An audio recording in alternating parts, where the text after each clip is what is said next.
بسم اللہ وحدہ والصلاة والسلام علی من لا نبی بعدہ۔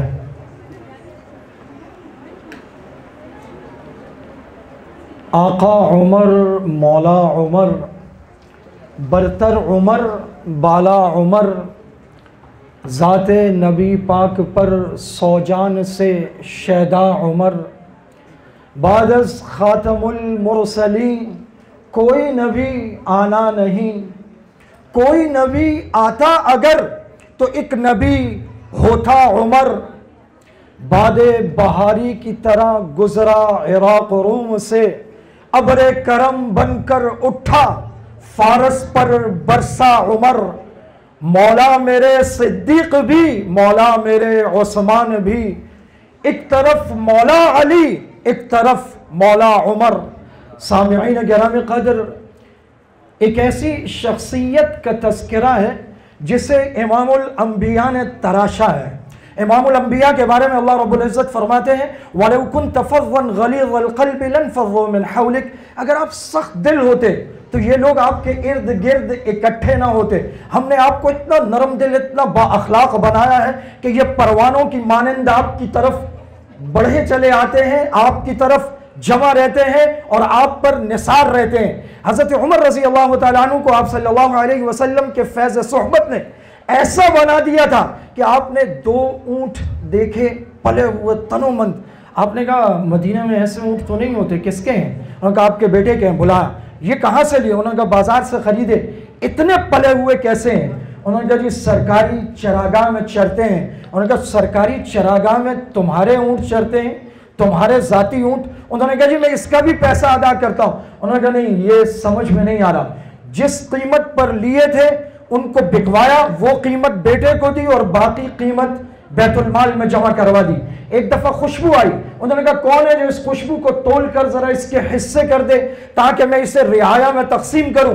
تو ان کی گھر والی نے کہا میں کر دیتی ہوں۔ انہوں نے کہا نہیں، خوشبو کا سب سے بڑا فائدہ تو یہ ہے کہ آپ اسے سونگھ لیتے ہیں تو تم تو ساری خوشبو سونگھ لو گی، فائدہ تم تک پہنچ جائے گا۔ اپنے نفس کو خطاب کر کے کہتے ہیں عمر تو اونٹوں اور بکریوں کا چرواہا ہوتا تھا، تجھے تو اونٹ بھی صحیح طرح چرانے نہیں آتے تھے۔ رسول اللہ کا فیض صحبت اور اللہ تعالیٰ کا تجھ پر کرم ہے کہ آج تجھے مسلمانوں کا امیر بنایا ہے۔ وہ شخص جو بیٹے کے لیے، بیوی کے لیے، اولاد کے لیے اور اپنی ذات سے بھی اوپر اٹھ جائے، یہ نبی کریم صلی اللہ علیہ وسلم کا فیض صحبت اور آپ کی تربیت کا اعجاز ہے۔ پھر وہ شخص ایسا ہو جاتا ہے کہ اگر وہ نیل کو خط لکھے تو دریائے نیل چل پڑتا ہے۔ وہ شخص ایسا ہو جاتا ہے کہ وہ میدان جنگ میں ہزاروں میل دور سے بیٹھ کر مسجد نبوی سے آواز دیتا ہے یا ساریۃ الجبل۔ اس کا عدل، اس کا انداز عدل، اس کی حکمرانی اس مقام کو چھوتی ہے کہ شیرخوار بچوں کے لیے وظیفہ، بزرگوں کے لیے پینشن، اور وہ لوگ جنہوں نے ساری کی ساری زندگیاں اسلام کے لیے کھپا دی، ان کے لیے الگ وظیفے، مساجد میں چراغ، مساجد کے لیے امام، مؤذن، خادم، جگہ جگہ مساجد، جگہ جگہ ڈاک خانے، جگہ جگہ چھوٹی چھوٹی چھاونیاں، وہاں پر فوجیوں کا قیام، پولیس کے محکموں کا قیام، زمین کی پیمائش اور جگہ جگہ کنویں کھودنے کا انتظام۔ حضرت عمر رضی اللہ تعالیٰ عنہ نے جو اقدامات کیے، آج جدید دنیا میں ان کو عمر لاز کے نام سے جانا جاتا ہے، اور برطانیہ میں آج بھی عمر لاز ایک بہت بڑا حصہ ہے جو انسانی حقوق کے لیے سب سے بہترین مانا جاتا ہے۔ میرے بھائیوں، میرے دوستوں، میرے ساتھیوں، میرے بچوں، ایک بات سمجھیے، ہم یہاں صرف تقاریر برائے تقاریر کے لیے نہیں آئے، ہم ایک دوسرے کو یہ بتانے اور سمجھانے آئے ہیں کہ اصل ہیروز کون ہیں، اصل آئیڈیلز کون ہیں۔ یہ جو ساری کی ساری دنیا اس وقت ظلم و ستم سے، تشدد سے، عدم مساوات سے، قتل و غارت سے بھری ہوئی ہے، اس کی وجہ یہ ہے کہ دنیا میں کہیں عدل نہیں ہے، انصاف نہیں ہے، دنیا میں مساوات نہیں ہے۔ حضرت عمر رضی اللہ تعالیٰ عنہ 1400 سالوں میں عدل کی، اخلاق کی، مساوات کی، لوگوں کو حقوق دینے کی وہ سب سے تابندہ مثال ہے کہ اگر دنیا میں آج کوئی عدل کرتا ہے تو اسے کہا جاتا ہے کہ یہ عمر ثانی ہے، اس نے عمر والا عدل کیا ہے، اس میں حضرت عمر کے اخلاق کی جھلک ہے۔ ہم آج ایک دوسرے کو یہ بتانے اور سمجھانے آئے ہیں کہ جیسے حضرت علی کرم اللہ وجہ، حضرت عثمان، حضرت ابوبکر، حضرت عمر، عشرہ مبشرہ، نبی کے سارے صحابہ جن کی تربیت امام الانبیاء نے کی تھی، یہ سارے کے سارے اصل ہیروز اور آئیڈیلز ہیں. اگر ان کے طرز زندگی پر چل کر ہم آگے بڑھیں گے تو بلا شک و شبہ ہم زندگی میں کامیاب ہو سکتے ہیں. سوچئے اگر ایک شخص فارابی کا، ابو حیان کا، غزالی کا، نیوٹن کا، دنیا کے بڑے بڑے فلسفیوں اور سائنسدانوں کا شاگرد ہو، اس کے پاس کتنا علم، حلم، تجربہ ہوگا، لیکن وہ شخص جسے امام الانبیاء نے سنوارا ہو، جس کے اخلاق امام الانبیاء نے بنائے ہو، جس کے اندر تعلیمات امام الانبیاء کی ہوں، وہ شخص کتنا بلند ہوگا. قرآن کریم میں بعض نے کہا 17، بعض نے کہا 23، بعض نے کہا 27 مقامات ایسے ہیں جنہیں موافقات عمر کہا جاتا ہے. ادھر زمین پر حضرت عمر نے مشورہ دیا، آسمان سے اللہ تعالیٰ نے قرآن کریم اتار دیا. یہاں علماء ایک ذرا سی نکتے کی بات بیان کرتے ہیں. قرآن کریم تو لوح محفوظ میں ہزاروں لاکھوں سال پہلے سے محفوظ تھا، تو حضرت عمر کے مشورے پر 23 مقامات پر قرآن کیسے اترا؟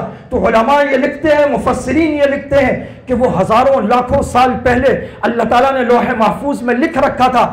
آپ صلی اللہ علیہ وسلم کے فیض صحبت سے حضرت عمر اس مقام پر پہنچے کہ جو اللہ تعالیٰ نے ہزاروں لاکھوں سال پہلے لکھ رکھا تھا، زمین پر وہ مشورہ آپ صلی اللہ علیہ وسلم کو حضرت عمر نے دیا جو اللہ نے پہلے سے طے کر رکھا تھا.